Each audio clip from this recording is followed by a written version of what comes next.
Les Français seraient-ils particulièrement impatients? On pourrait le penser si on en juge par la quantité d'expressions qui désignent une interminable durée, une insupportable attente. Si vous pensez revoir un de vos amis à la Saint-Glinglin ou quand les poules auront des dents, cela signifie que ce n'est pas près d'arriver. Parmi toutes ces formules populaires, il en est une, très courante, qui suscite chez moi une grande perplexité. Attendre 107 ans. On dira par exemple à quelqu'un qui met un peu trop de temps à se préparer « Dépêche-toi, je ne vais pas t'attendre 107 ans ». 107 ans, c'est vraiment très long. Et ce n'est même pas un chiffre rond. D'où peut-il bien venir? Historiens et linguistes s'affrontent sur l'origine de cette expression et il est bien difficile de se faire une religion, autrement dit, de se forger une opinion. À propos de religion, la première hypothèse renvoie à la construction de la cathédrale de Notre-Dame, qui a été si longue qu'elle aurait fini par exaspérer les Parisiens.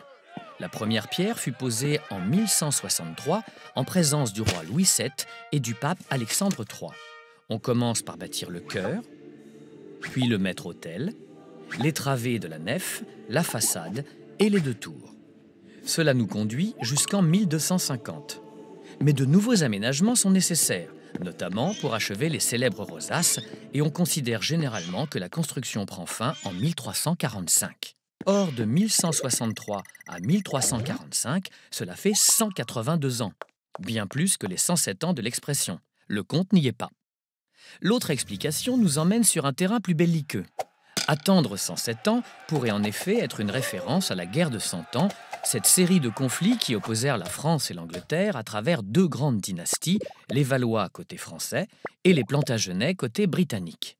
Elle débute en 1337, lorsqu'Édouard III, roi d'Angleterre, revendique la couronne française et se termine en 1453 par une victoire de la France sous le règne de Charles VII. Mais là encore, ça ne colle pas.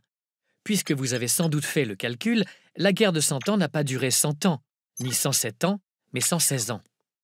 Bref, vous l'aurez compris, toutes ces hypothèses ne sont pas très convaincantes. Alors, de deux choses l'une. Soit on attend encore 107 ans avant d'avoir l'explication, soit un carambolingien avisé nous en livre une. Chers amis, à vous la parole.